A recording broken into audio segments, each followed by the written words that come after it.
todos, muchísimas gracias por acompañarnos en esta noche, ya prácticamente el último webinario de este mes dirigido a los profesionistas, a las profesionistas y sobre todo a las mamás y a los papás, a las familias de personas con discapacidad intelectual. El viernes vamos a tener, el viernes, y hoy es miércoles, no sé por qué estaba pensando que es jueves, el viernes vamos a tener una actividad, la última de este mes, para la población con discapacidad intelectual. Entonces recuerden visitar nuestra página de Facebook y nuestras redes para que estén al pendiente del tema que vamos a estar compartiendo con ellos. Y bueno, pues qué mejor manera de cerrar este mes de aprendizajes con una invitada muy especial, a la cual yo en particular le tengo muchísimo aprecio y un cariño, pues sin duda, ¿no? Porque pues conozco a Nadia ya desde hace un rato y he visto el trabajo y la pasión con la que ella realiza todas las intervenciones y todas las propuestas dirigidas a el tema de la sexualidad en personas con discapacidad. Hoy tenemos un tema súper interesante, poco tocado además, ¿verdad?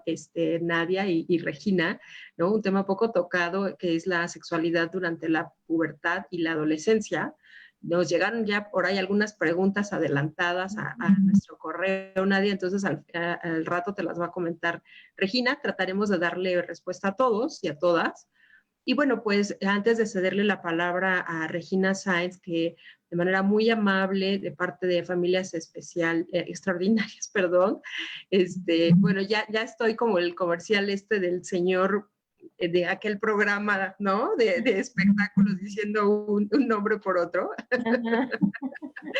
Familias Extraordinarias, querida Regina, bueno, pues que nos va a hacer el favor de moderar este panel, este webinario, perdón.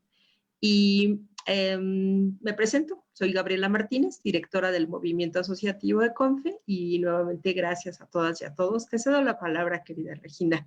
Gracias, Gaby, qué risa, sí, es que ya, Sí. a estas horas ya. Sí, Después de exacto. estos webinarios te entiendo perfecto. Sí, hoy en especial he estado en bastantes, entonces, bueno, gracias por la paciencia y la comprensión. Gracias. Nadia, bienvenida, Muchas gracias. bienvenidos a todos. Es hoy un placer presentarte y este tema tan interesante y tan, pues tan controversial y tan preguntado por los padres y, ¿no? Nos pone nerviosos a todos este tema. Te agradecemos que estés aquí. Les voy a presentar. Estamos aquí con Nadia Arroyo Estrada. Me impacta tu currículum, Nadia. Voy a hacer un resumen porque Sí. si no me acabo tu hora con todo lo que has hecho. Eres licenciada en Pedagogía por la UNAM, tienes especialidad en Sexología en IMESEX, maestría en Sensibilización y Manejo de Grupos en IMESEX, tienes certificación como facilitadora, perdón, por Conocer, diplomado en Constelaciones Familiares por la Secretaría del Trabajo, diplomado en Danza Terapia por Artesa, diplomado en Desarrollo Humano por la Secretaría del Trabajo, diplomado en lengua de señas mexicana en la SEP. Tienes varios idiomas. Actualmente eres fundadora y coordinadora del área de educación y desarrollo humano, compartiendo saberes y transformando realidades AC. Y docente en el Museo de Memoria y Tolerancia en el área de desarrollo humano y género, con un extenso currículum en trabajos como docente. Has dado también diplomados de abuso sexual infantil, diplomado en desarrollo en la infancia y en la adolescencia. De veras impresionante. Tienes mención honorífica de la UNICEF por la generación de material, por generar material didáctico para la enseñanza de la sexualidad y la equidad del género en la UNICEF del 2012. Mención honorífica de la Facultad de Filosofía y Letras de la UNAM del 2010. Reconocimiento de la SEP. Mención honorífica por el Universal. Nadia, qué honor de que estés aquí con nosotros y nos puedas compartir un poco de esto que llevas años trabajando y Y muchas gracias. Yo voy a estar aquí, lo que necesites. Vamos al final a hacer la sesión de preguntas y respuestas. Los que tengan preguntas, por favor, hay una sección que dice preguntas y respuestas, y si no en el chat, y yo lo estoy viendo, y los que estén en Facebook también no los pueden hacer y ahí los vemos. Gracias, Nadia. Bienvenida. Perfecto. Muchas gracias por la invitación. Muchas gracias a Familias Extraordinarias y a CONFE por abrir este espacio, y a todas y todos los que en este momento nos están siguiendo en sus casas a través de sus dispositivos. También gracias por su tiempo. Y bueno, el día de hoy me invitaron a hablar de un tema que es adolescencia y discapacidad.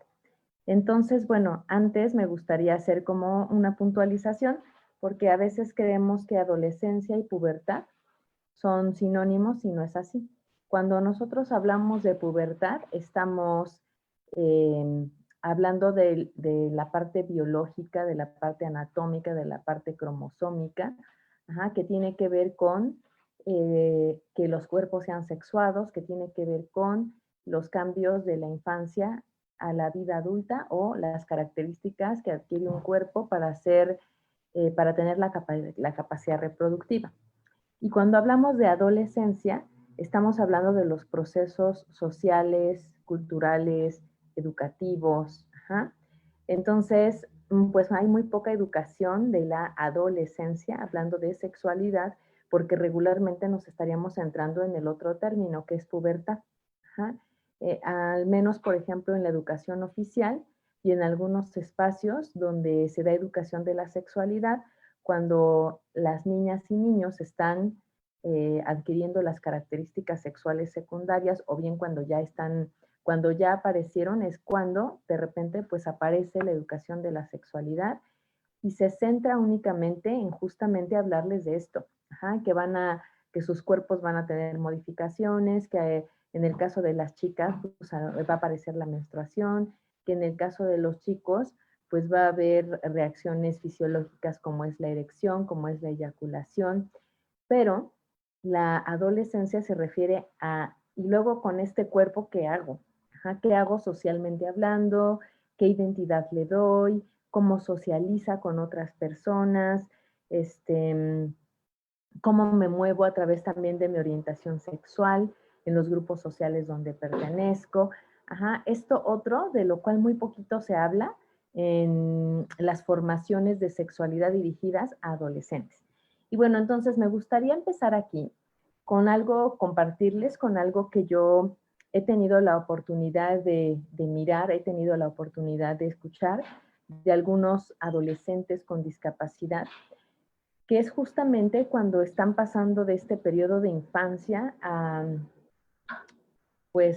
ser jóvenes, lo complejo que es darse cuenta justamente que dejaron de ser niños. Y más allá de los cambios puberales, mucho tiene que ver con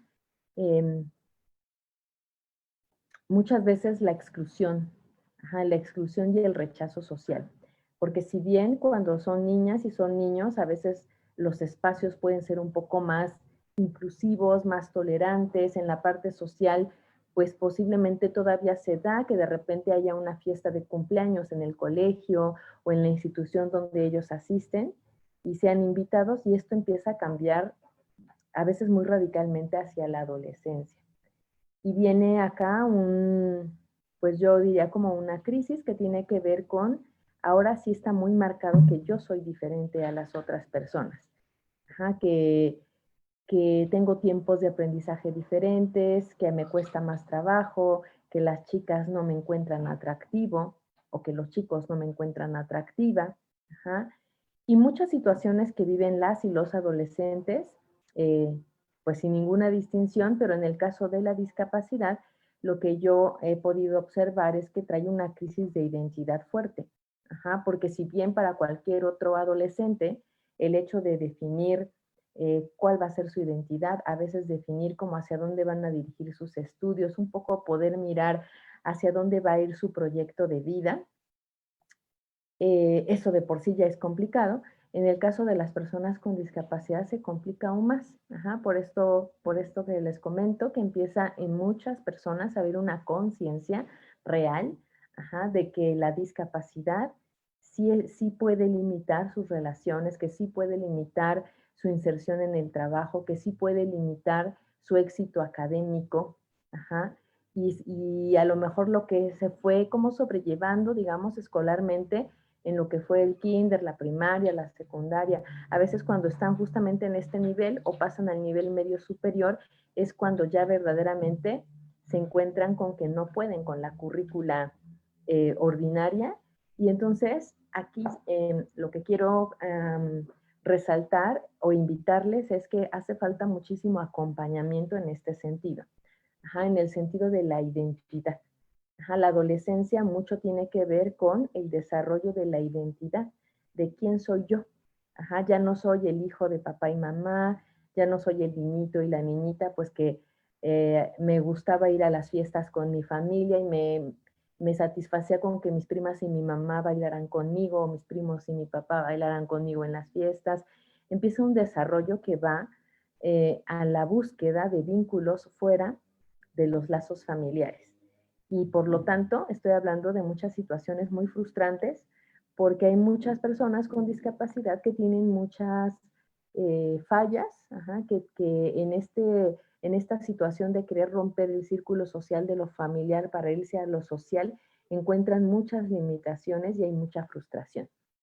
También hay mucha depresión. Ajá. Yo podría hablar de que muchas chicas y muchos chicos entran en cuadros depresivos justamente en la adolescencia por toda esta frustración acumulada, de sentirse muy coartados en la parte social, ajá, de mirar a sus hermanos y hermanas cuando los hay, que ellos sí tienen una vida social en el sentido de salir al cine, de tener amigas, amigos, un novio, una novia, y que muchas de las ocasiones ellos y ellas desean tener estas interacciones y a veces no hay como los apoyos necesarios para que ellos puedan tener estas experiencias de adolescentes.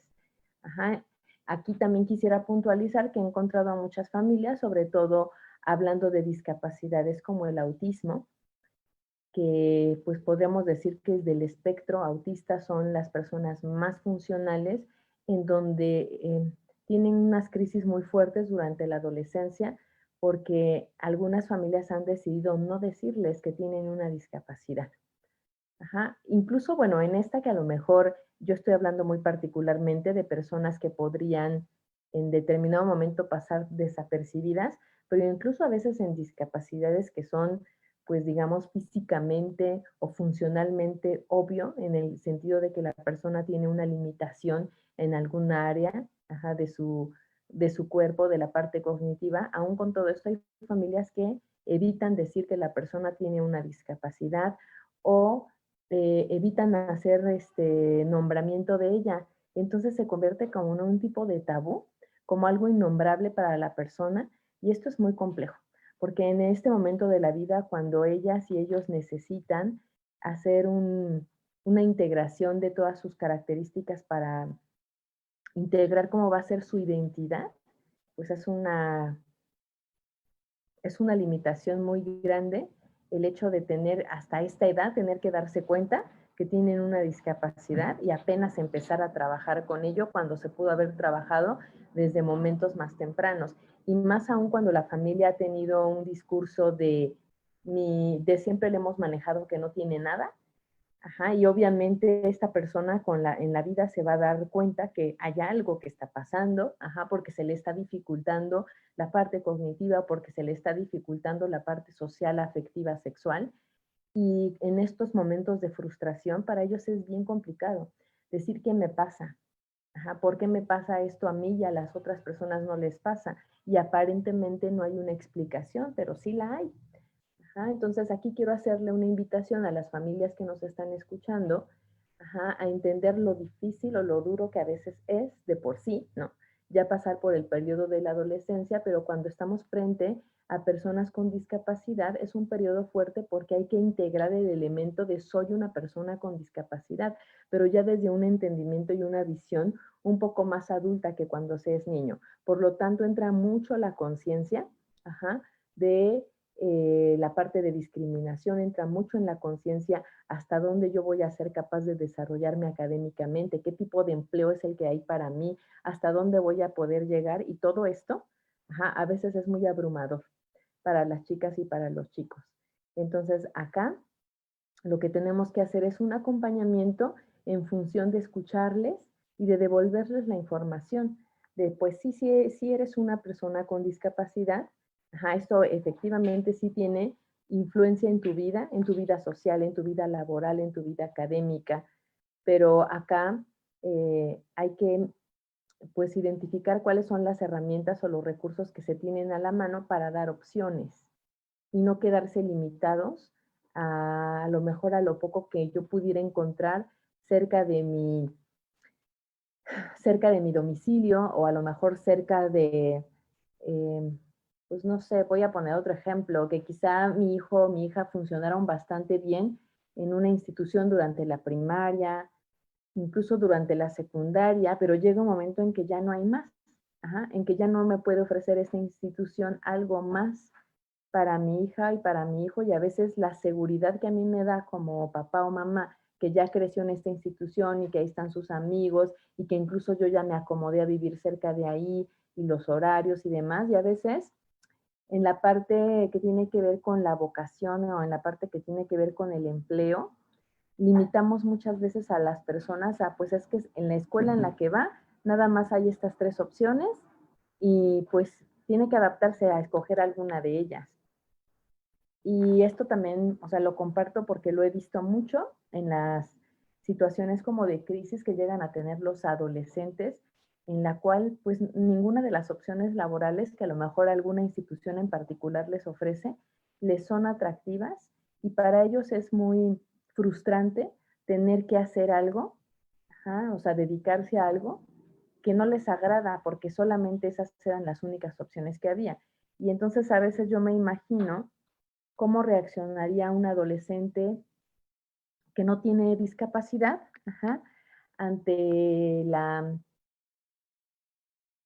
propuesta o ante la imposición de un padre y una madre diciéndole, pues no, nada más hay estas 3 y tienes que escoger una de esas y no hay más. Quizá un adolescente común y corriente podría tener más recursos incluso de rebelarse, de decir, yo ya encontré otras escuelas o voy a ver cómo le hago, pero yo voy a seguir mi vocación. Y en el caso de las personas con discapacidad no sucede así. Entonces, a veces, incluso en esta parte de que tiene que ver con la vida adulta, con la juventud, les imponemos qué es lo que ellos van a hacer, a qué se van a dedicar el resto de, pues sí, el resto de sus vidas como una profesión o un oficio para poder ser autónomos económicamente sin preguntarnos si verdaderamente esa es su vocación. Puede ser, no sé, yo me he encontrado a varias personas que son muy buenos dibujantes, por ejemplo, personas sordas que son muy buenos dibujantes y que ellos quieren trabajar haciendo uso de este talento que es el dibujo y para algunas familias esto es como, pues no, ¿quién le va a pagar por hacer dibujos? Y entonces se centran en, no, que aprenda a componer un carro o que aprenda a hacer pan o que aprenda esto, en lugar de buscar una alternativa incluso técnica en donde ellos pudieran eh, seguir dibujando como pienso como a lo mejor alguien que ayuda a un ingeniero a diseñar planos o una carrera técnica en diseño gráfico. Entonces, esto también es muy importante en la adolescencia. Hacia dónde voy, cuáles son las alternativas que este mundo tiene para mí, en el amor, en lo laboral, en la identidad. Y aquí, ahora que hablo de identidad, quiero aquí también detenerme en otro punto que tiene que ver con, ellos están entrando a una etapa en la cual el grupo identitario, es decir, los otros adolescentes, de por sí, la naturaleza de los adolescentes es ser segregadores, es decir, hacen clubs, hacen como pequeños grupitos donde algo les identifica, a lo mejor es la música, a lo mejor es una ropa en particular, a lo mejor es que ven determinado programa de televisión y a partir de ahí van haciendo grupos de pertenencia. Entonces, para las personas con discapacidad a veces esto es muy complicado porque cuando se les infantiliza, cuando se les sigue vistiendo y tratando como niñas y niños pequeños, esto sí que es un gran obstáculo. Porque las otras adolescentes y los otros adolescentes difícilmente los van a incorporar. los van a integrar a un grupo de pertenencia porque no van a encontrar nada en común con ellos. Y no necesariamente tiene que ver la capacidad cognitiva. Ajá. No necesariamente tiene que ver si es el más sobresaliente académicamente en el grupo. Tiene que ver con que en las habilidades sociosexuales, que están más dirigidas a que este adolescente sepa hacer plática con otros adolescentes de temas de adolescentes, que este adolescente vista como viste un adolescente, que sus intereses puedan ser guiados y dirigidos a los intereses que tienen personas cronológicamente de la edad que ellas y ellos tienen. En el caso de las chicas, híjoles, pues a veces sucede, a lo mejor no en todos los casos, ustedes me dirán si sí o si no, que el look de las chicas con discapacidad a veces no es nada atractivo. Entonces, pues no sé, pienso que las familias temen que si sus hijas son atractivas, puedan vivir abuso sexual y entonces les ponen el look de la chica menos atractiva del mundo. Es decir, les cortan el cabello, les ponen ropa que nada que ver, que esté a la moda, incluso a veces las visten como aniñadas y con las calcetas arriba, cosas que un adolescente actualmente no haría. Entonces, por supuesto que esto daña su autoestima.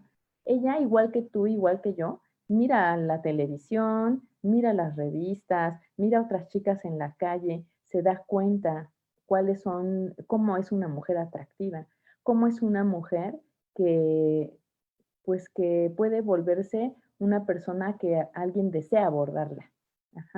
Entonces, pues sí, daña la autoestima de las chicas, saberse que no son atractivas, saberse que en comparación con las otras chicas, ellas no van a tener ninguna posibilidad.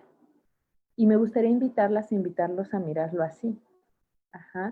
No como satanizar que si una mujer es atractiva le va a suceder algo terrible.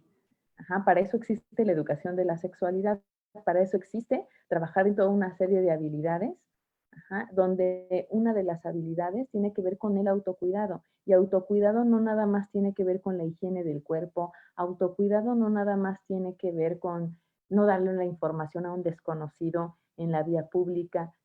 También tiene que ver con preocuparse por la apariencia, sentirse bonita, sentirse guapo, sentirse atractivo, atractiva para las otras personas. Y muchas ocasiones, en el caso de las personas con discapacidad, es terrible su autoestima, y no necesariamente por la discapacidad, sino por todos estos factores alrededor, que los hacen sentirse tan poco deseables, tan poco atractivas, tan poco atractivos, que por supuesto en su autoconcepto esto tiene un impacto. Entonces habría que trabajar en ello. Tengo una amiga que es una mujer ciega y a mí me impresiona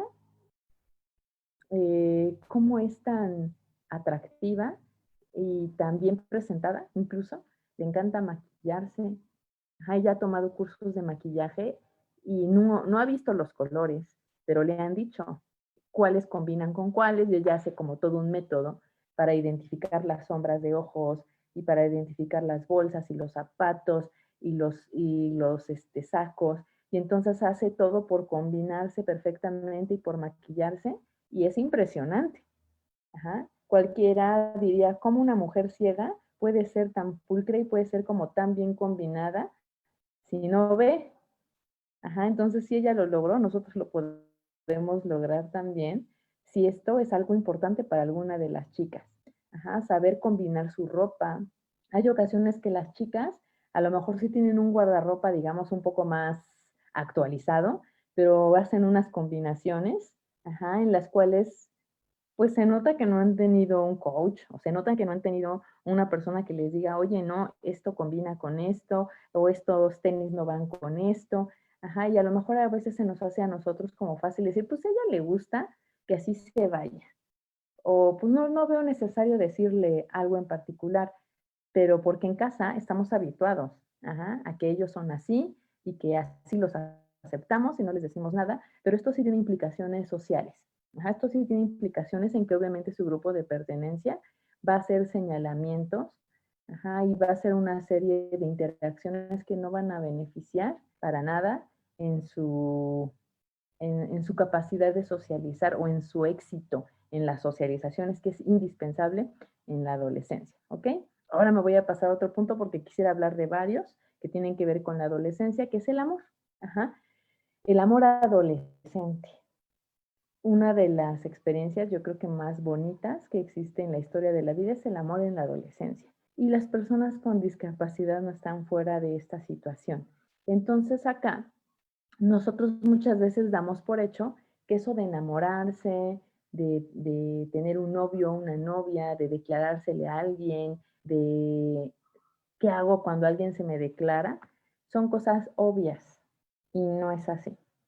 Ajá, quizá para nosotros sí, entre comillas, porque hay toda una serie de situaciones que a lo mejor vemos en los medios de comunicación, hay toda una serie de información que nos va llegando de diferentes fuentes, pero si fuésemos francas, si fuésemos francos, aún nosotros teniendo todas esas herramientas, seguramente nos vimos en muchos problemas en nuestra adolescencia, ajá, en en estas situaciones de conflicto, de si le gustaré, no le gustaré, y si le digo que me gusta y entonces me rechaza, y si le digo que no y después me arrepiento, y todas estas cosas que vivimos en la adolescencia, por supuesto que a ellas y a ellos también les pasa, pero es mucho más complicado porque hay muchas dificultades para entender las normas sociales, porque hay muchas más dificultades. Ajá, porque al ser la sexualidad un tema tabú, no hemos abierto con ellos un montón de situaciones que tienen que ver con la parte social y la parte del noviazgo y la parte del amor. Y estoy hablando de las habilidades que tienen que ver con esto de lo cual yo estoy hablando. A qué chicas o a qué chicos yo puedo abordar? Ajá, para pedirles una cita. Y aquí empezamos con problemas. Porque hay muchas chicas o muchos chicos que abordan a las personas inadecuadas y en momentos inadecuados. Y nosotros a veces creemos que es inevitable, que esta situación, pues ni modo, va a aprender dándose de golpes en la vida y no es cierto. Ajá, no tendría que ser así porque a veces para ellos es muy duro. Ajá, abordar, darse el valor de por fin poder abordar a un hombre o a una mujer y decirle a través de sus palabras o a través de su coquetería o su lenguaje corporal, me gustas, y todo el tiempo recibir un rechazo porque están abordando a la persona inadecuada. Ajá, entonces tendríamos que hablarles de esto. ¿A qué personas sí puedes abordar? ¿Qué personas sí están disponibles para ti? Ajá. Y luego, ¿cómo se hace eso? ¿Cómo me le acerco a una persona para decirle que me agrada? Y cuando le digo que me agrada, ¿cómo le voy a decir? Ajá, aquí yo podría decir ejemplos que pueden sonar incluso como una broma, ajá, pero hay chicos que de repente se acercan a alguna mujer, le dicen, ¿quieres ser mi novia? Me gustan tus pechotes o me gustan tus nalgas. Y puede ser que sea real, que sea una característica del cuerpo de la persona que se le hizo físicamente atractiva o atractivo, pero eso socialmente no es aceptado. Lo puedes pensar y puede ser real. Y a lo mejor en un momento de intimidad, ya que esta persona es tu novio, es tu novia y tienen un momento de intimidad, lo podrías expresar, pero no como un primer momento para abordar a alguien.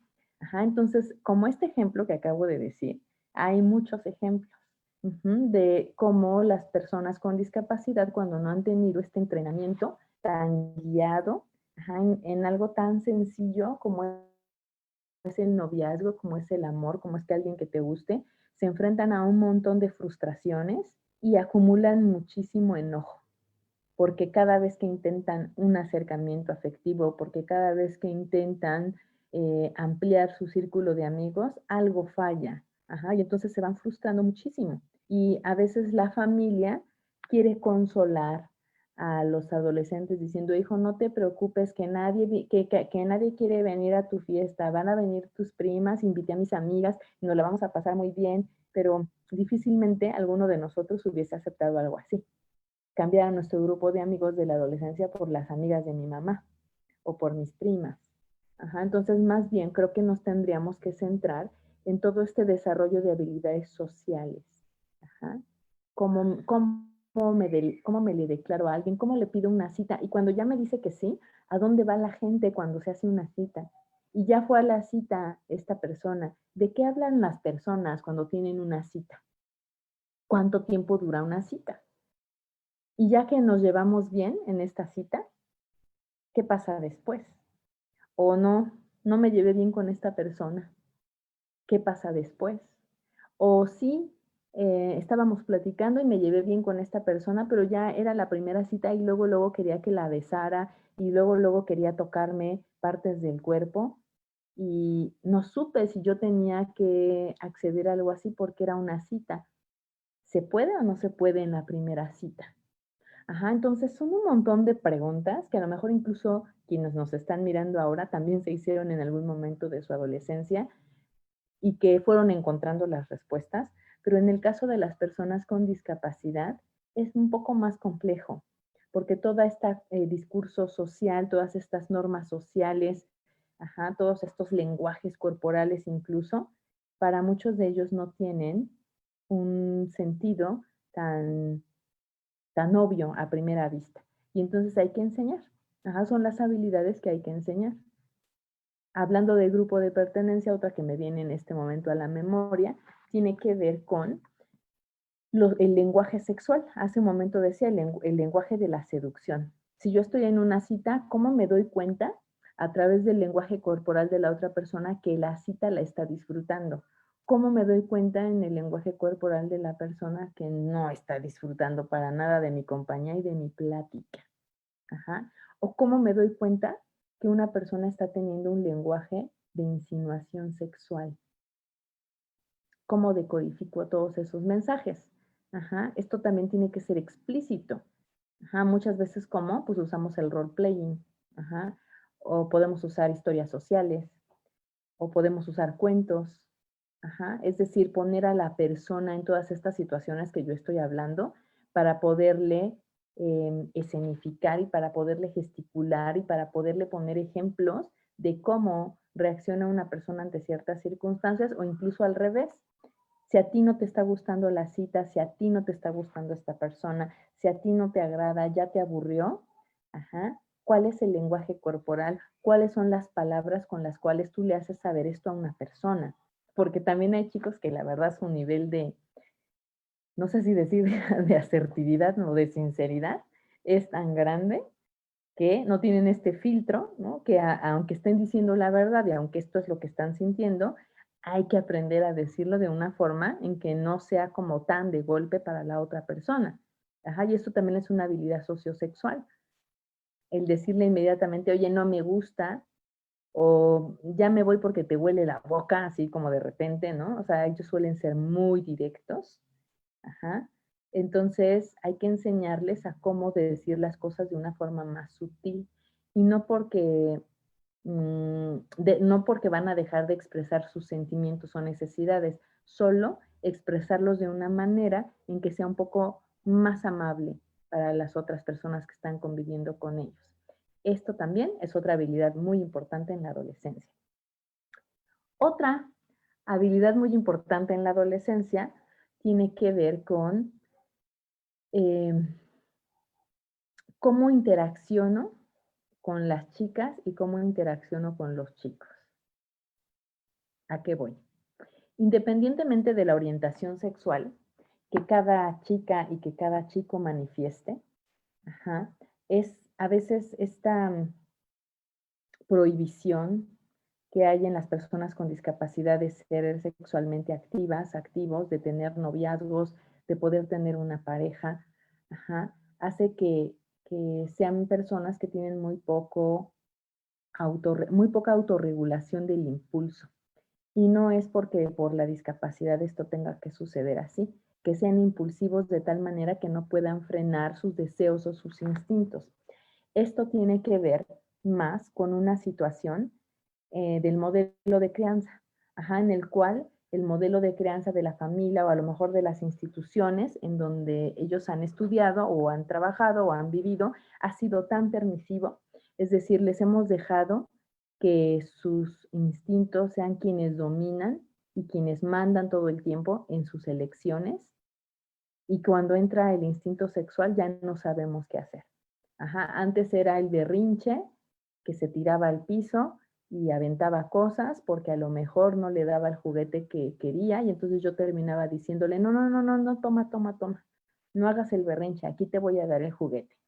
Entonces, si esta persona crece con este modelo de crianza, cuando quiera, en lugar de un juguete, un hombre o una mujer, y esa persona le diga, no, me interesa, no, gracias, ya tengo novio, ya tengo novia, muy probablemente va a ser un berrinche parecido a ese, o bien, va a desquitar toda esta ira y esta frustración con la persona que le está diciendo no, gracias. Y que pasa muchísimo en las instituciones, pasa muchísimo en las escuelas, que, que primero estaba tras una chica y luego la chica le dijo que no, y ahora no para de molestarla en la hora del recreo, perdón, en la hora del receso, y ahora le jala el cabello y le da balonazos cada vez que puede, y ahora quiere ir a golpear al novio, porque cree que si extermina al novio, entonces ya le va a decir que sí. ¿Por qué? Porque no sabe manejar la frustración. Porque no le enseñaron que a veces, aunque el instinto dice que deseas mucho algo, hay que aprender a regular ese instinto. Y le vas a tener que decir a tu instinto, pues no, vamos a hacer algo con esta frustración, porque no es posible. Entonces muchas chicas y muchos chicos no saben regular su instinto sexual porque no hubo la enseñanza de que no todo instinto y no todo deseo se puede satisfacer. Entonces aquí, quienes están escuchando esta charla y tienen niños pequeños o están en este proceso, trabajen mucho. Trabajen mucho en lo que tiene que ver con la tolerancia a la frustración, porque quienes ya están enfrentándose a estas situaciones con jóvenes y con adultos es muy duro, es muy complicado. Y la intervención, por desgracia, a veces también tiene que ser más dura en función de poder autorregular y tener que contener a un adulto que a lo mejor ya tiene actitudes de golpearse a sí mismo, de golpear a otras personas, para poder lograr saciar sus necesidades. Y no estoy hablando de cuestiones de abuso sexual, aunque podría suceder. Por eso, uno de los factores de riesgo de abuso sexual que nos marcan la mayoría de las investigaciones en personas con discapacidad es mezclar a personas de diferentes edades en un mismo grupo, que a veces es común, en donde tienes en un grupo todos, la lógica es como todos los que están como en la edad mental de quinto, de primaria, y entonces ahí tienes a alguien de 30, alguien de 20, alguien de 12. Entonces esto es terrible porque el instinto y las necesidades de un cuerpo de una persona de 30 no son las mismas de uno de 15. Y además súmale el otro factor de riesgo de que si esta persona no sabe controlar sus impulsos, no sabe postergar las recompensas y tiene esta personalidad, pues se convierte en un factor de riesgo de que va a querer tomar y va a querer satisfacer una necesidad sin poderla frenar y sin poderla postergar. Entonces acá hay un trabajo bien importante que tenemos que hacer, ojalá mucho antes de que lleguen a la adolescencia y no en ese momento, que esto me lleva a tocar otro punto. Pero me voy a desaparecer un momento porque se desconectó mi cargador y creo que se me está acabando la batería. Permítanme.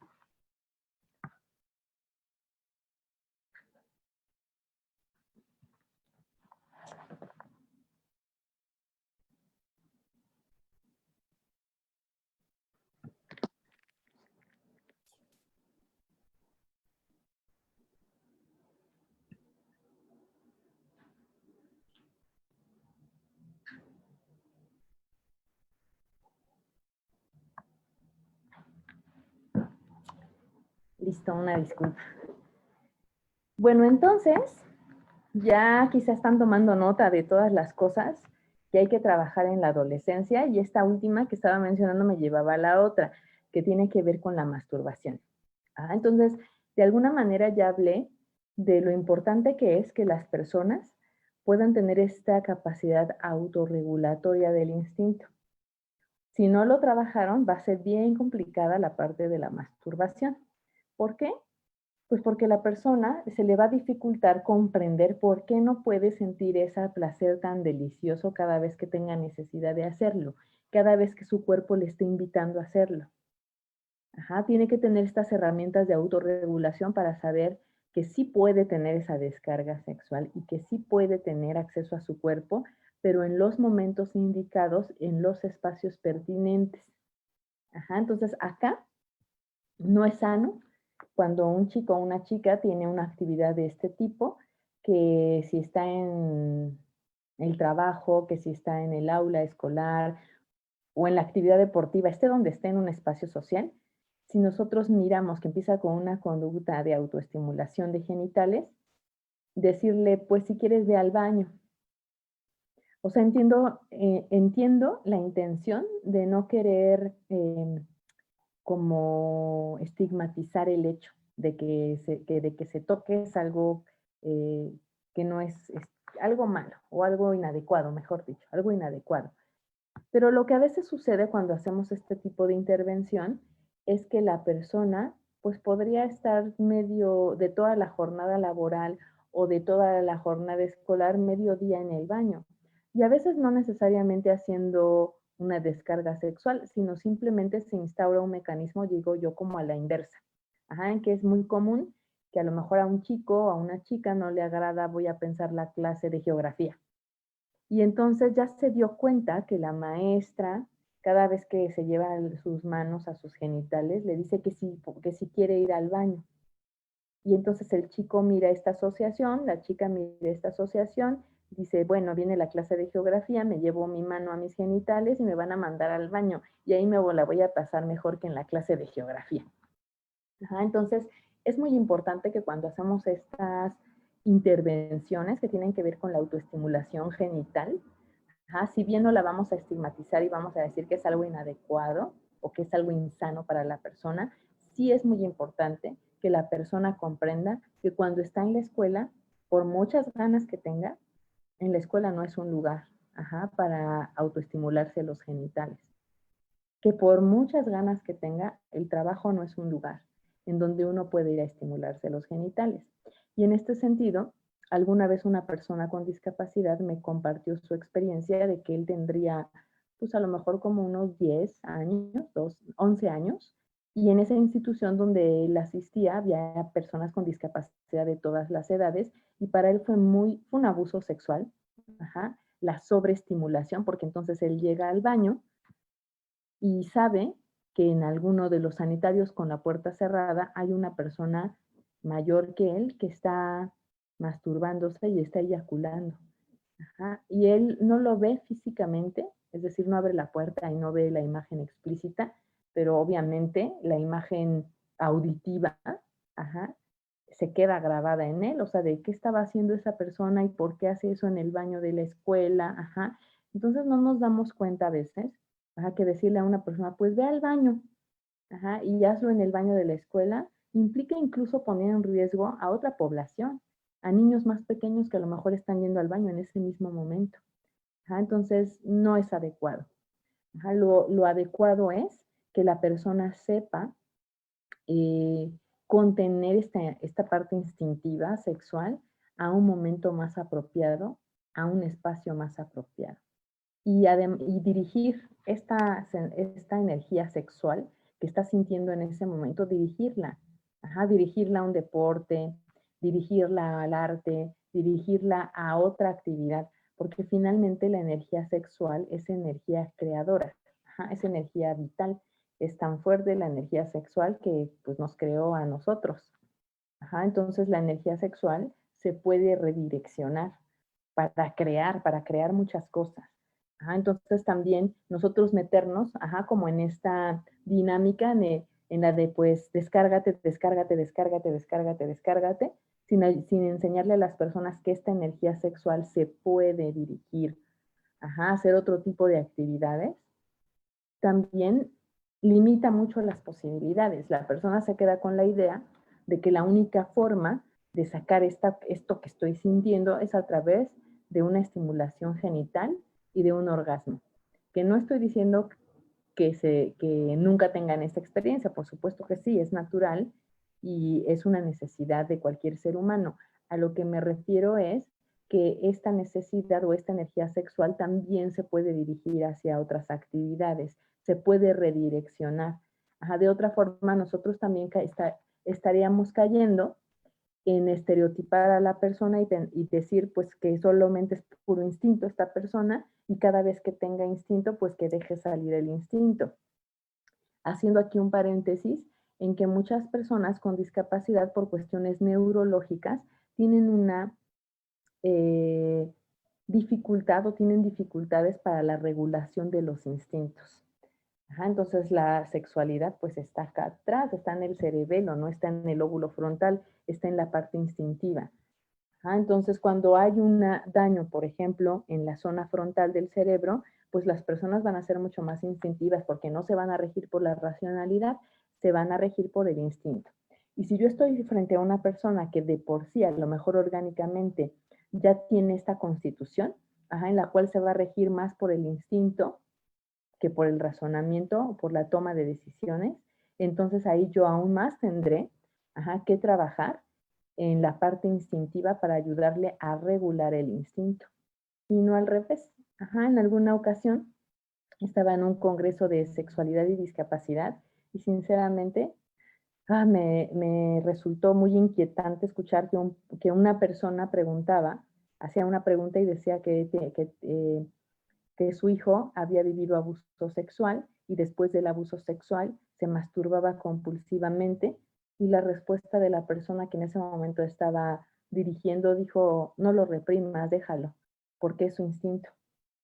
Y pues no, o sea, mi opinión es no, porque después de que alguien vivió un abuso sexual, la hipersexualización es parte del síndrome de estrés postraumático. Esa persona no se está masturbando por una razón orgánica auténtica de desarrollo, se está masturbando porque hubo un trauma. Y en esos casos, obviamente, el abordaje es otro abordaje. Estamos hablando o estamos frente a una persona que vivió abuso sexual y entonces con ella hay que hacer todo un trabajo distinto para que pueda retomar el transcurso de su vida sexual sin esta hipersexualización, digamos ahí como clavada en su cerebro o en su instinto a partir de una hiperexcitación que pudo haber llegado a tener por alguien que sobreestimuló a este niño. Entonces acá estamos hablando ya de otra cosa. Cuando una persona vive abuso sexual y tiene una conducta masturbatoria o tiene conductas seductoras con otros que parecen irrefrenables, esto tiene que ver con el síndrome de estrés postraumático por abuso sexual. El origen de estas conductas en estas personas no es que no tiene que ver con todo lo anterior que yo hablé, de que a lo mejor no se trabajaron estas habilidades socioafectivas, sociosexuales durante su crianza. Esto tiene que ver con el origen de un abuso sexual. Y esto es parte de los síntomas o de las conductas que vemos en una persona que vivió abuso sexual. Entonces aquí abro un parteaguas y lo pongo en dos lugares diferentes. Con una persona que tiene estas conductas sexuales, se le tiene que abordar como una víctima, como un sobreviviente de abuso sexual y tiene una manera muy particular de irlo abordando para quitar la ansiedad que le provoca sentir excitación en su cuerpo. Entonces estamos hablando como de cosas diferentes. Y bueno, pues sé que a lo mejor he hablado de muchas habilidades que se ven así como sueltas, digámoslo, pero yo creo que todas tienen que ver con la parte vincular. Es decir, en la adolescencia, algo muy importante es cómo me aprendo a vincular con personas que no están dentro de mi familia. Hay un artículo muy interesante que les recomiendo leer de National Geographic que se llama Cerebros Adolescentes. Sacó un especial hace un par de años. Y en ese artículo habla un neurólogo acerca de el desarrollo del lóbulo frontal en la pubertad. Cuando está viendo todos estos cambios en el cuerpo de la persona, del vello, el crecimiento de los genitales y toda esta parte de los caracteres sexuales secundarios, está viendo al mismo tiempo el desarrollo del lóbulo frontal. Es tan importante este desarrollo del lóbulo frontal que incluso se compara con los primeros 6 meses de vida cuando nacemos, que es imprescindible. Ajá. Cómo se va a desarrollar nuestro cerebro. Lo mismo pasa en la pubertad. Ajá. Entonces, él habla en este artículo de que la naturaleza es tan sabia, tan sabia, tan sabia, que en este momento de nuestras vidas, aparte de que está creciendo el lóbulo frontal, o la racionalidad o la toma de decisiones, uno se vuelve muy impulsivo y hace muchas cosas. Por eso los adolescentes se atreven a hacer muchas cosas que ya desde la visión del adulto parecen tonterías, pero desde la visión del adolescente es que está rompiendo sus propios límites. Se está dando cuenta hasta dónde es capaz de hacer, hasta dónde es capaz de llegar sin la ayuda de sus padres. Y esto es fundamental para cualquier ser humano. De otra manera, pues todos seríamos unos niñitos mimados viviendo con nuestros papás toda la vida, porque nos vencería el miedo de salir al exterior y hacer cosas sin la ayuda de papá y mamá. Entonces, el que ellos quieran atreverse a hacer cosas diferentes sin papá y sin mamá, incluso exponerse a peligros para saber cómo saldría yo de un peligro sin que mi papá y mi mamá estén aquí para cuidarme, es parte de algo que le está pidiendo el desarrollo del lóbulo frontal, que es toma de decisiones, que es frenar los instintos. Este lóbulo está pidiendo hacer cosas arriesgadas porque tiene que volver a autorregularse o tiene que volver a adaptarse. Y bueno, acá vuelvo a hacer el paréntesis de que en muchas ocasiones a los adolescentes con discapacidad no les dejamos que vivan riesgos, no les dejamos que hagan cosas que hace cualquier adolescente. Todo el tiempo los queremos tener cuidados, todo el tiempo queremos que decidir por ellos para que no les vaya a pasar nada y no les permitimos, como cualquier otro adolescente en su naturaleza, descubrir cuáles son sus propios límites, incluso a veces asumir riesgos para saber cómo van a reaccionar ante los riesgos.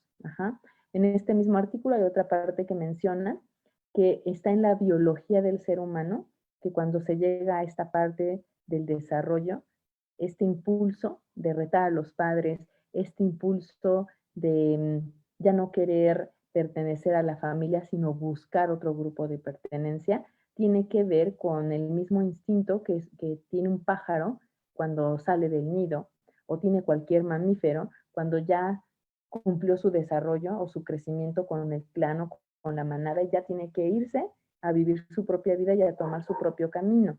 Y en el ser humano pasa exactamente igual. Estos cambios puberales tienen que ver, o sea, esta parte biológica que es la parte de la pubertad se mezcla con la parte social de la independencia de mi organismo me está diciendo que ya necesito independizarme, que necesito salir de casa de mis padres, que necesito tener una pareja, que me gustaría romper mi zona de confort y saber que hay más allá de la casa de mis padres. Y entonces, pues hay muy pocos espacios sociales para las personas con discapacidad para que puedan experimentar todas estas cosas. Hay chicos y chicas que a veces me han dicho, pues yo ya soy adulta, ya soy adulto, ya tengo un trabajo, ya me gano mi dinero, y a veces mis amigas y amigos del trabajo me invitan a tomarme una cerveza, me invitan a un lugar y nunca me dan permiso. Entonces aquí es como una invitación a las familias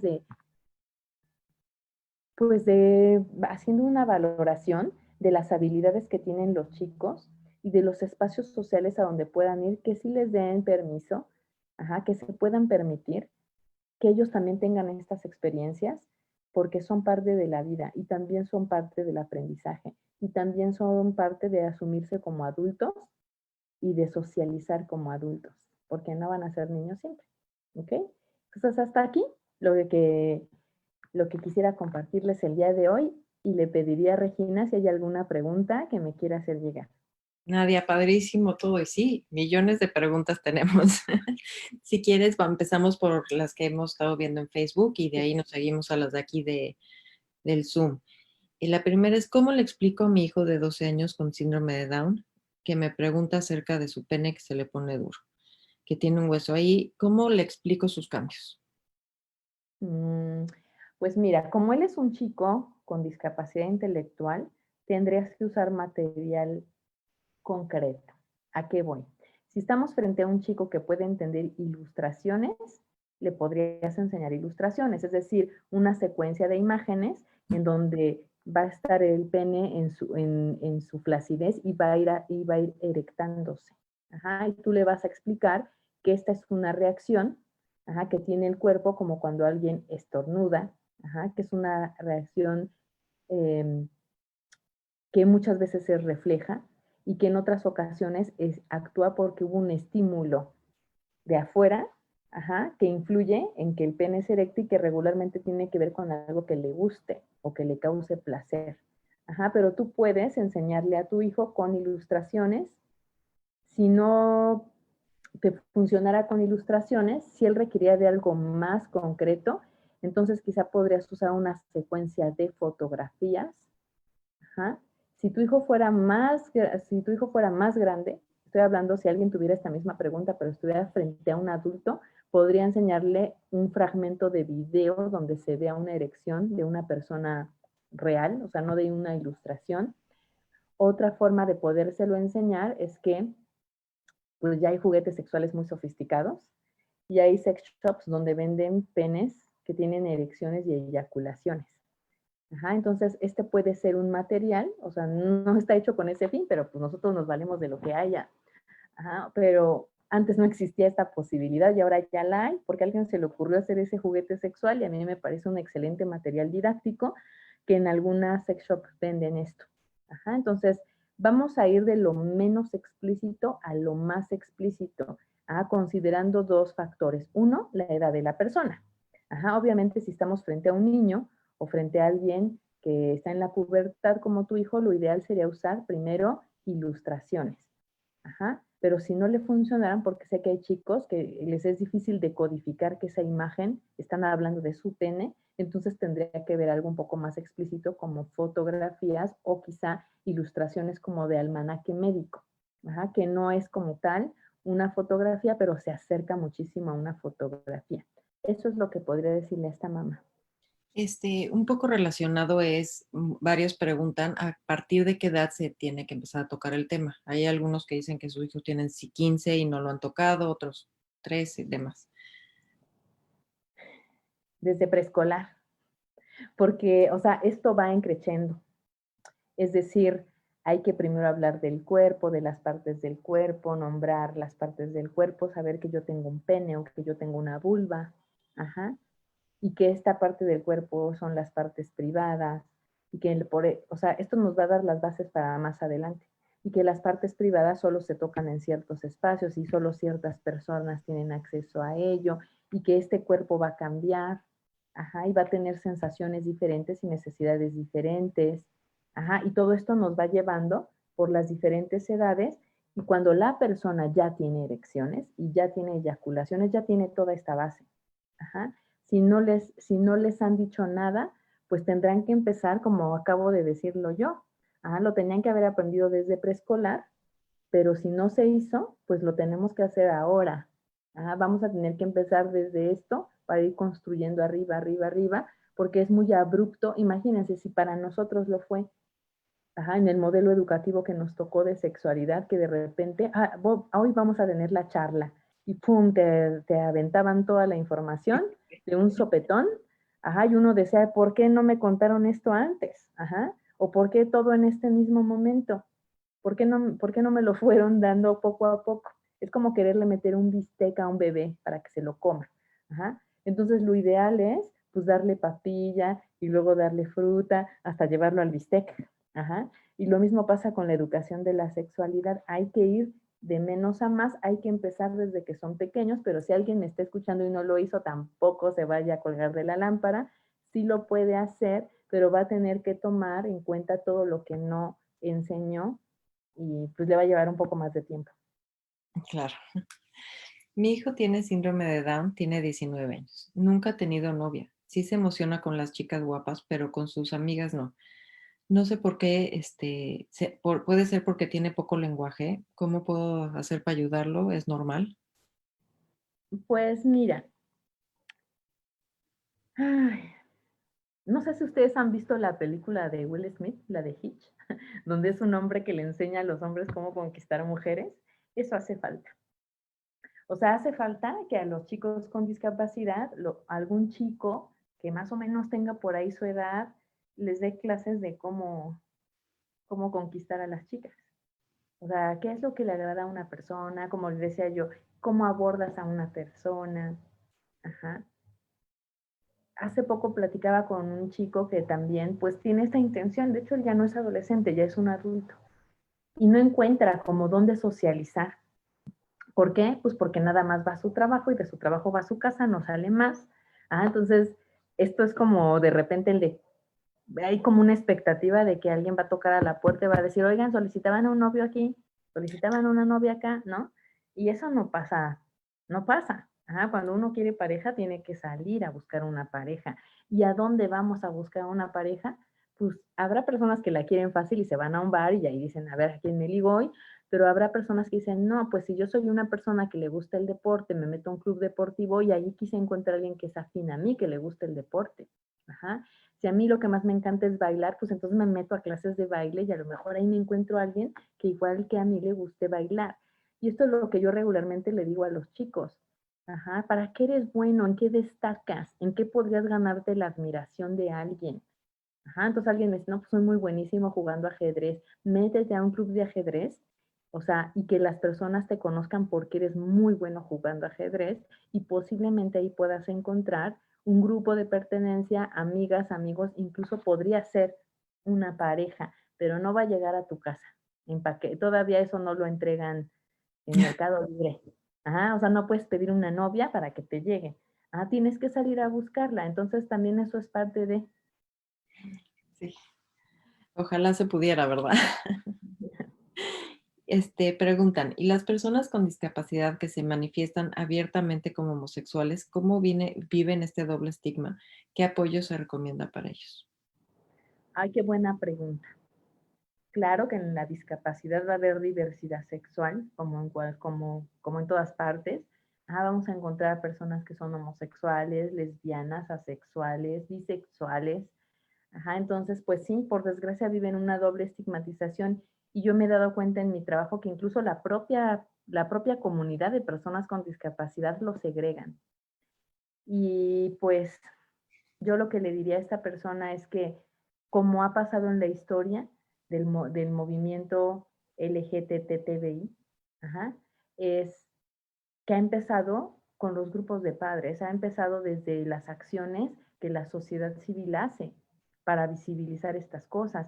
Encontrarse ahora, las redes sociales son una bendición en ese sentido, o sea, de poderse encontrar con otras personas que tienen discapacidad y que son de la diversidad sexual y empezar a hacer comunidad, o sea, para redes de ayuda para los papás, para que los chicos incluso también puedan conocerse.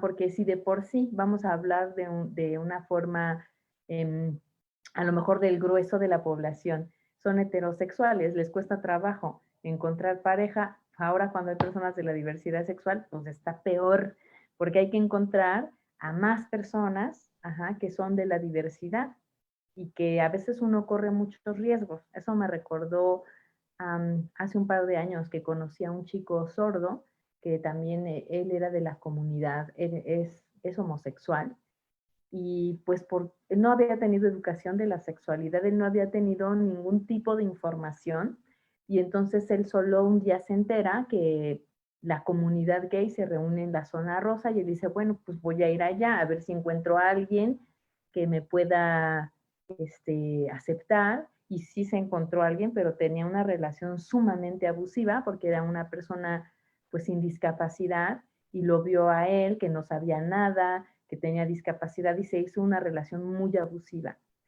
Entonces, estas personas corren mucho riesgo porque su necesidad de aceptación es muy grande y incluso a veces podrían estar dispuestos pues a una relación violenta, maltrato, a muchas situaciones de riesgo con tal de pertenecer y no sentirse segregados.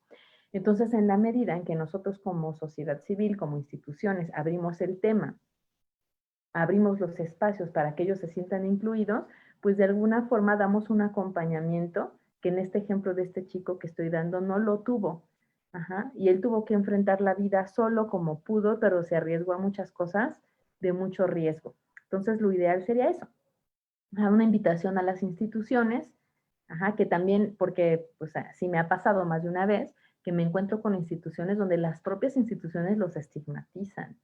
Ajá, y hacen lo posible por ocultar que son de la diversidad, por insistir en que a lo mejor es porque tiene discapacidad y está confundido o está confundida, en lugar de aceptar y generar servicios y generar acompañamiento para las personas que se autodeterminan, que saben que son personas de la diversidad sexual. Gracias, Nadia. Y otra pregunta, ¿a qué se debe? Bueno, si quieres, para seguir con este mismo tema, acá tenía otra pregunta sobre por qué hay tendencia a la homosexualidad en personas con, bueno, con Asperger, perdón. Es que saben, o sea, esto es algo muy,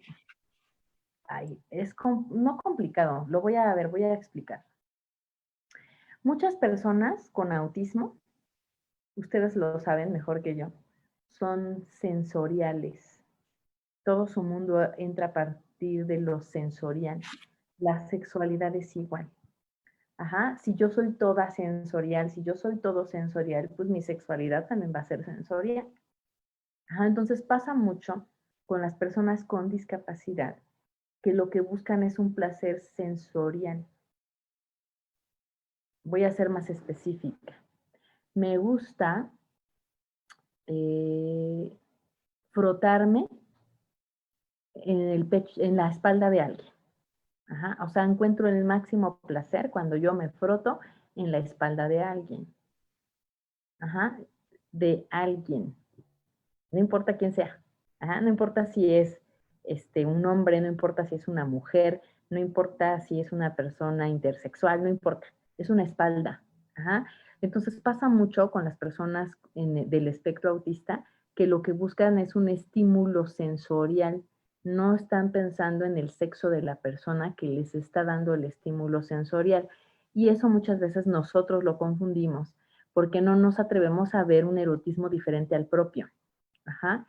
Porque a lo mejor como yo tengo toda una construcción de erotismo y como yo tengo toda una construcción de orientación sexual, si yo quiero frotarme la espalda de alguien y soy heterosexual, buscaré la espalda de puros hombres. Ajá. Pero para ellos muchas veces su construcción de erotismo y su construcción de orientación sexual no es como la tuya, no es como la mía. Ajá. Yo solo quiero una espalda, no me importa de quién sea. Ajá. Eso puede ser una respuesta para estas conductas que vemos. Otra respuesta para estas conductas que vemos es que en muchas ocasiones, por todo lo que acabo de decir, a las personas con discapacidad siempre se les tiene supervisadas con personas de su mismo sexo. Siempre dividen hombres de mujeres. Y entonces son muy pocas las posibilidades en las cuales yo me podría besar con una chica o yo me podría besar con un chico. Y mi vida social se reduce a estar siempre con gente de mi mismo género y entonces pues termino experimentando con lo que tengo más a la mano, porque de aquí a que me dan permiso, ajá, a que yo esté sola o solo con alguien de género, sexo opuesto, pues entonces pues ya con lo que tenga ya a la mano. Y nosotros no nos damos cuenta que incluso propiciamos que haya estas, y no por satanizarlo, simplemente porque es así, ajá, que tengan experiencias homosexuales, tanto hombres como mujeres, porque pues es la única forma en que puedan tener una experiencia con alguien. Ajá, y obviamente la tercera es que sí debe haber también muchos chicos Asperger que son homosexuales. Ajá, entonces, lo respondo bajo estas tres perspectivas, ajá, porque podría caer en cualquiera de estas o alguna otra, pero suele suceder. Muchas gracias, Nadia. Gaby está aquí con nosotros también para ayudarme porque tenemos muchas preguntas en Facebook y aquí, entonces para manejar por todos lados. Si quieres, nada más, como docentes tenemos varias, ¿perdón? Es que no escucho a Gaby. Ah, no, tiene ahorita silenciado. Ah, perdón. Preguntan de parte como docentes, ¿cuál sería el procedimiento para decir no en el caso de que un niño empiece a estimularse? Es que esto va a depender de la edad. Ajá, pero lo ideal sería eso, decirle, este no es un lugar donde puedas tocarte tus órganos sexuales, porque vuelvo otra vez a lo que decía, son partes privadas y las partes privadas no se tocan frente a las personas y no se tocan en lugares públicos. Y ahorita estás frente a todos, el aula es un lugar público. Este no es un lugar donde te puedas tocar. Ajá. Entonces, simplemente darle estas nociones primero a la persona, público, privado, partes públicas, partes privadas, lugares públicos, lugares privados, para hacerle el señalamiento de que no es el lugar. ¿Existen pautas para recomendar o no la esterilización como método de prevención del embarazo? Eso es una violación a derechos. O sea, no hay de otra, es una violación a derechos y no la podemos sugerir porque es violar los derechos de una persona. Entonces, yo invitaría a que reflexionemos en que el desarrollo de la medicina en estos tiempos nos ofrece una gran cantidad de métodos anticonceptivos. Si la preocupación es que una persona tenga un embarazo no planeado, pues entonces existen muchas alternativas. Existe un implante subdérmico, existen las pastillas, existe el parche, existen tantas cosas. Siento que, bueno, además de que esta es una violación a derechos, es algo demasiado invasivo para una persona cuando hay tantas otras alternativas que se podrían usar para que una persona no tenga un embarazo sin que tengamos que violar sus derechos. Yo invitaría a esta persona a que tenga una consejería, o sea, bien hecha, para que le puedan sugerir un método anticonceptivo. Yo sé que estamos hablando de personas con discapacidad y que a lo mejor hay una dificultad en tomarse pastillas, en seguir tratamientos, pero un implante subdérmico hay de 4, 6 y 8 años. Y no necesariamente tenemos que ser tan invasivos como para violar a alguien su cuerpo, o sea, para transgredir a alguien de esa manera en su cuerpo por un miedo que yo tengo de que tengo un embarazo no planeado. Siento que hay otras alternativas que también podría sugerirles que no sean esas. Es que ha evolucionado muchísimo este tema anticonceptivo en medicina. Es impresionante lo que ha salido, ¿no? Que la verdad muchos papás a la edad que tenemos no lo conocemos. Oye, Regina y Nadia, creo que, ¿sabes? Mientras te escucho, Nadia, recuerdo que no solamente es una violación a los derechos de tanto varones como mujeres, porque pues a veces se piensa que, por ejemplo, en el caso de los anticonceptivos, pues también nos remite a pensar que como siempre los anticonceptivos están sobre todo dirigidos a las mujeres y no a los varones, ¿no? Entonces, hay una serie de estigmas sobre esto y de creencias equivocadas, pero algo que sí quisiera comentar y que nos lo dijo hace unos días Carlos Ríos, que también estuvo aquí, y otros ponentes, es cómo este asunto de la esterilización forzada, cuando menos en la Ciudad de México, constituye un delito, ¿no? Entonces, no es solamente una violación a los derechos, sino es un delito que está penado en la Ciudad de México y que se castiga desde la violación a la ley. Entonces, resulta arriesgado pensar que papás, mamás o las familias en este momento en la Ciudad de México tomaran la decisión de esterilizar a sus mujeres u hombres, y muy mal dicho sus, ¿no? Pero así lo viven, con discapacidad, porque sería un tema de estar cometiendo un delito, ¿no? Así es. Y también las personas que lo sugieren están cometiendo un delito. Y, o sea, y respaldo lo perfecto lo que dice y comparte Gaby en función de que a veces nos vendemos la idea de que esto es una protección, y que solamente se le hace a las mujeres. Cuando yo a veces trabajo con grupos de padres y madres, les hago esta pregunta: levanten la mano las mamás que tienen hijas y que alguien incluso del sector salud les ha sugerido que hagan la esterilización, y siempre más de la mitad de las personas levantan la mano. Y cuando pregunto, levanten la mano quienes son madres o padres de varones y hayan recibido la información de que tienen que esterilizar a sus hijos, ni el 10% levanta la mano. Entonces aquí estamos viendo una cosa donde está totalmente transversalizada la situación de género, que bueno, nosotras que no tenemos discapacidad también lo sufrimos y también lo sabemos, pero también quisiera poner el foco en decirles que cuando hay abuso sexual, se hace más, hay estudios en los que nos hablan que las mujeres que han vivido abuso sexual, a diferencia de las mujeres que no tenemos discapacidad, que a lo mejor se presenta en algún momento de la vida y no es, digamos, crónico, no se extiende a lo largo de nuestra vida, en las mujeres con discapacidad sí, lo viven durante mucho tiempo, a veces por la misma persona, y esa persona sabe que ella no tiene la capacidad biológica de tener hijos. Y se vuelve justamente un factor de riesgo, porque regularmente quien abusa es alguien del círculo cercano y saben que la chica, niña, adolescente, no tiene la capacidad biológica de embarazarse.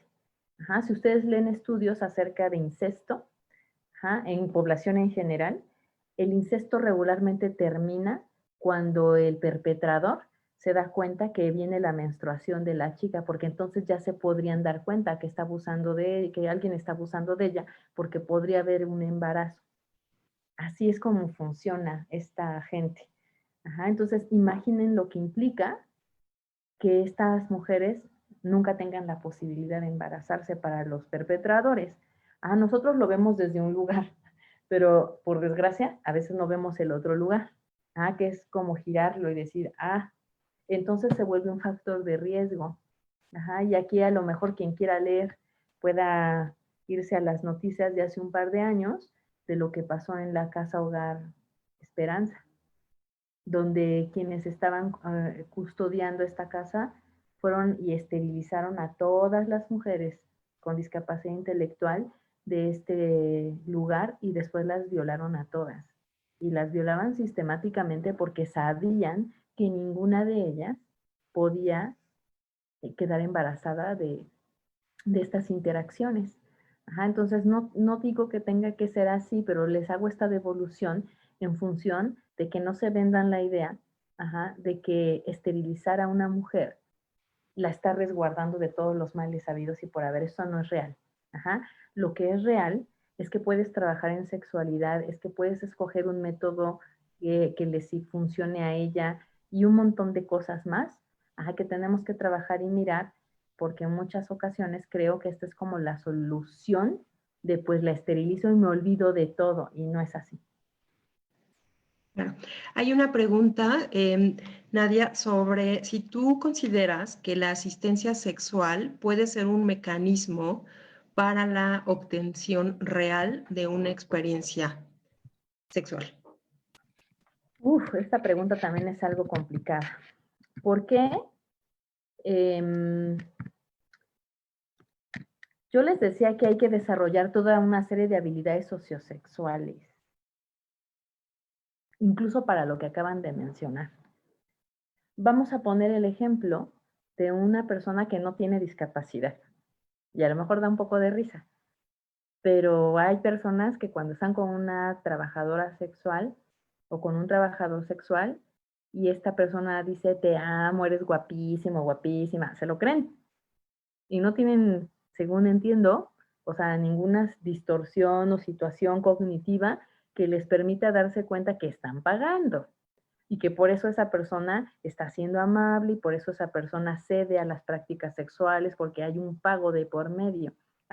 Si esto es complicado a veces de entender para una persona que no tiene ninguna discapacidad, es muy complicado para una persona que tiene discapacidad. Entonces, estos servicios pueden funcionar, pero tendría que haber un filtro que nos pudieran permitir ver si la persona puede con esto. ¿A qué me refiero? Que yo he visto casos de chicos que después de una interacción como esta, luego andan toqueteando a otras mujeres y les dan dinero. O sea, entienden que hay una interacción en la cual yo puedo hacer uso de una persona a cambio de dinero y no pueden comprender que es en un contexto, es con una persona y no a todas las mujeres se les trata así. Otro ejemplo puede ser personas que ya entendieron que hay una interacción sexual, económica, y entonces esperan el día de su quincena de su trabajo y van y se le echan todita el mismo día, con todas las chicas que pueden para satisfacer sus necesidades. O habrá algunos chicos que no puedan comprender que esto es un servicio que se paga y que no pueden hacerlo diario y que luego anden ahí incluso golpeando a sus papás con tal de que los lleven otra vez al servicio sexual porque tienen la necesidad de volver a ver a esa persona o que se enamoran de la persona o que no son capaces de separar que es alguien que está dando un servicio y que no los ama y que no va a ser su pareja, o que no pueden obligarlos a tener prácticas sexuales que ellos no deseen en una interacción como esta, o que ellos incluso no pueden obligar a las otras personas a hacer cosas que no deseen, aunque sea un servicio pagado. Entonces, todo esto que estoy diciendo, hay que tenerlo claro antes de usar un servicio sexual. Ajá, porque implica todos estos riesgos y, y tener también como muy claro que la persona que está brindando el servicio no va a tener conductas sexuales de riesgo con la persona, ajá, con la que va a interactuar. Ajá. Otra cosa que me viene acá es que también he conocido a algunos chicos que han hecho uso de estos servicios y luego ya tienen una novia, ajá, y quieren interactuar con ella en su sexualidad como con la trabajadora sexual, que dejaba de todo y se permitía de todo. Y entonces cuando ellos tienen una comparativa como de la vida sexual con estas personas y de la vida sexual con su pareja, y la pareja dice, pues a mí eso no me gusta o eso no, para ellos es como, ¿por qué? Si esta sí se dejaba hacer todo, entonces no me satisface esta mujer, mejor me voy con esta otra. Y espero que con lo que estoy diciendo pueda ser lo suficientemente clara de que es mucho más complejo de lo que parece. Ajá, de nada más, pues pagamos ya que se satisfaga y que regrese. Habrá quienes sí tienen el perfil para poder hacer algo así, pero otras personas no. Claro. Claro, pero entonces lo que estamos comprendiendo es que es un tema que se tiene que pensar bien, que tiene que tener muchísimo soporte emocional, familiar e institucional incluso, quizá, ¿no? Y también tú te has referido como experiencias de varones y mientras te escucho pienso, pues quizá también habrá mujeres que quieran hacer uso de este tipo de asistencia, ¿no? Pero mujeres con discapacidad intelectual que también quieran hacer uso de estos servicios de alguna manera, ¿no? Entonces, Claro. bueno, pues Yo no lo menciono porque no he conocido hasta el día de hoy a alguien que me lo cuente. Aquí vemos como otra cosa, aquí con perspectiva de género. O sea, y que también yo sé que quizá el servicio sería muy distinto si estuviéramos hablando de servicios profesionales. O sea, tú usaste el término asistente sexual y las asistentes sexuales hacen todo un trabajo que no nada más es llegar y tener coito con ellos.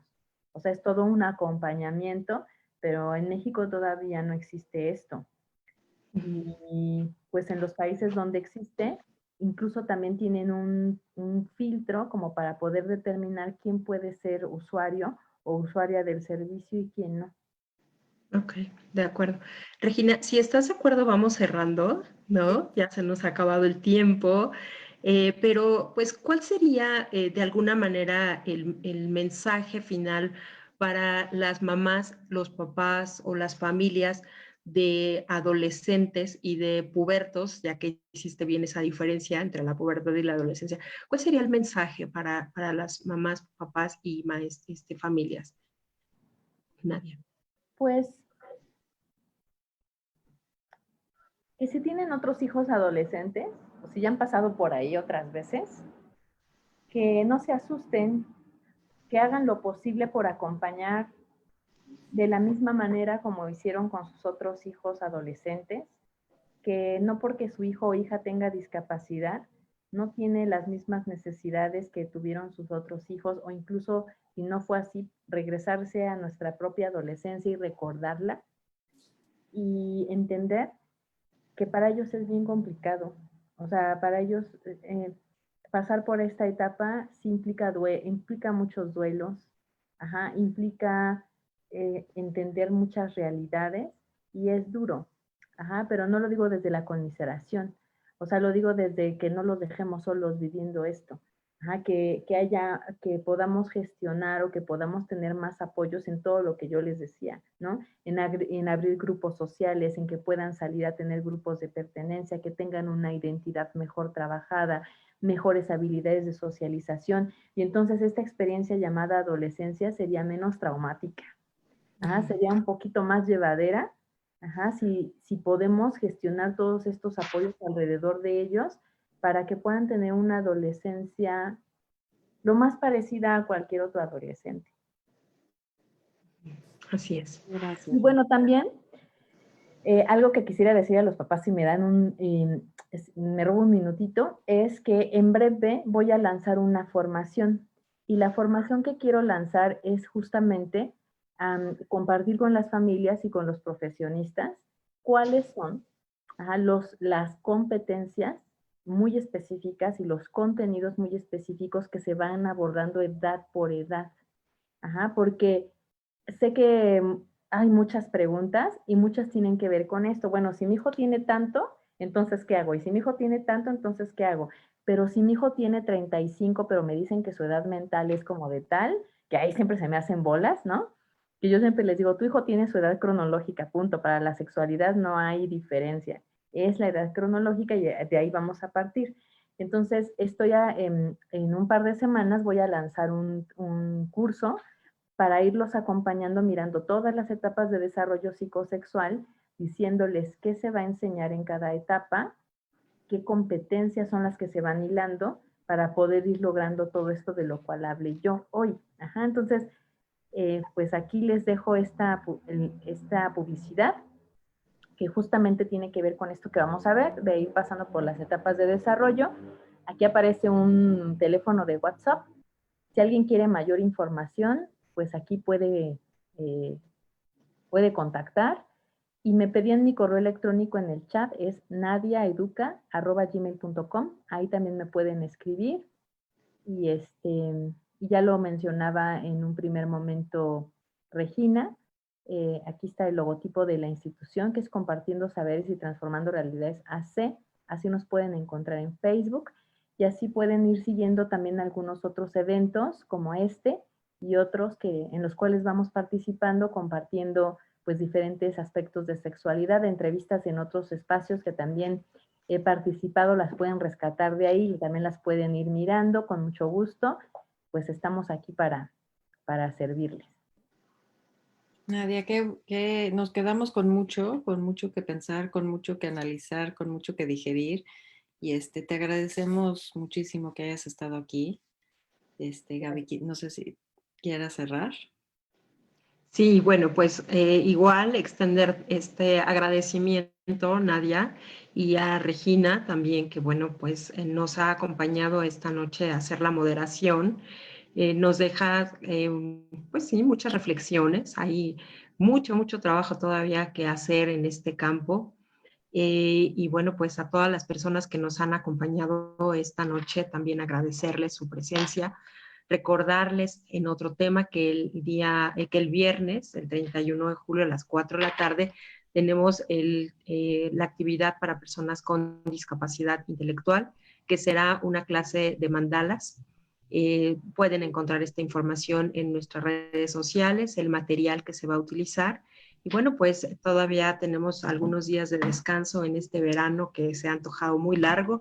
Entonces, pues esta invitación es para las personas con discapacidad intelectual y también para las familias, porque también nos ha llegado de pronto información en que también las familias están en estas actividades. Y bueno, pues nuevamente agradecerles a todos y a Nadia Arroyo. De verdad, muchísimas gracias. Esta información también nos las puedes enviar y la podemos compartir con muchísimo gusto en nuestras redes, con nuestras organizaciones afiliadas. Bueno, pues sin más, que descansen, que tengan una excelente noche todas y todos. Hasta pronto. Gracias a los dos. Gracias.